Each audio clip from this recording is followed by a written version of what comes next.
നമ ശിവായ. ഓം ശ്രീ ഗുരുഭ്യോ നമഃ. അമ്മ പറഞ്ഞ കഥയും കാര്യവും.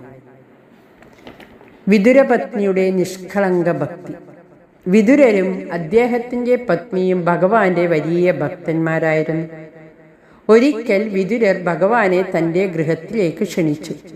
അവർ ഭഗവാൻ വരുന്ന ദിവസവും സമയവും കാത്തിരിക്കുകയാണ്. എന്ത് ചെയ്യുമ്പോഴും ഭഗവാനെ കുറിച്ചുള്ള ചിന്ത മാത്രം.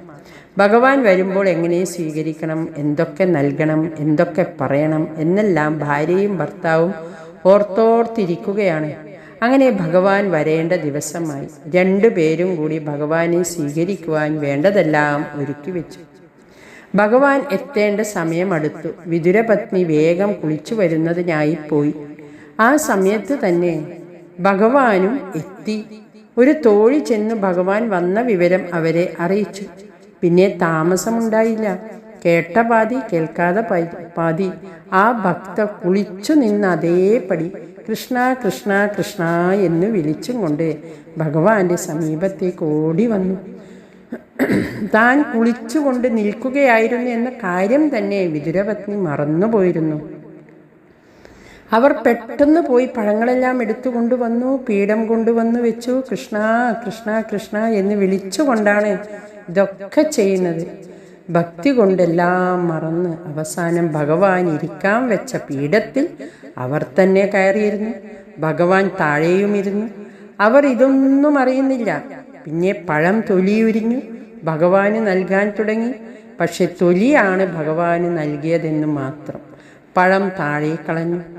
തൊലി ഭഗവാന്റെ വായിലും വെച്ചു കൊടുത്തു. അവിടുന്നാകട്ടെ പുഞ്ചിരിക്കുന്ന മുഖത്തോടെ വളരെ സ്വാദോടെ അത് കഴിച്ചുകൊണ്ടിരുന്നു. ആ സമയത്താണ് വിതുരർ കയറി വരുന്നത്. അവിടെ കണ്ട കാഴ്ച അദ്ദേഹത്തെ അമ്പരിപ്പിച്ചു. ഭാര്യ കുളിച്ചപടി ഭഗവാന്റെ മുന്നിലിരിക്കുന്നു. അതും ഭഗവാനെ തറയിലിരുത്തിയിട്ട് ഉയർന്ന പീഠത്തിൽ കയറിയിരിക്കുന്നു. തൻ്റെ പത്നി എന്താണ് ചെയ്യുന്നതെന്ന് കണ്ട അദ്ദേഹത്തിന് സ്വന്തം കണ്ണുകളെ കൂടി വിശ്വസിക്കാനായില്ല. പഴം ദൂരെ കളഞ്ഞിട്ട് അവൾ തൊലി ഭഗവാനെ തീറ്റിക്കുന്നു. അവിടുന്നാണെങ്കിൽ യാതൊന്നും അറിയാതെ പോലെ അത് ഭക്ഷിക്കുന്നു. വിതുരന് കലി വന്നു. എടീ, നീ എന്താണ് ഈ ചെയ്യുന്നത്? വിതുരർ ഭാര്യയുടെ നേരെ കയർത്തു. ഭർത്താവിൻ്റെ ഒച്ച കേട്ടാണ് വിതുരപത്നിക്ക് ബാഹ്യബോധം വന്നത്. അപ്പോൾ മാത്രമാണ് തൻ്റെ അവസ്ഥയെക്കുറിച്ചും ചെയ്തികളെക്കുറിച്ചും അവരറിയുന്നത്. അവർ വേഗം വസ്ത്രങ്ങൾ ധരിച്ച് തിരിച്ചു വന്നു. വിതുരരും പത്നിയും കൂടി നേരത്തെ നിശ്ചയിച്ച പ്രകാരം ഭഗവാനെ പീഠത്തിലിരുത്തി പാദപൂജ ചെയ്തു. തയ്യാറാക്കി വച്ചിരുന്ന നാനാവിധ വിഭവങ്ങൾ നൽകി. നല്ല പഴം നോക്കി ശ്രദ്ധാപൂർവം തൊലി കളഞ്ഞു ഭഗവാന് കൊടുത്തു.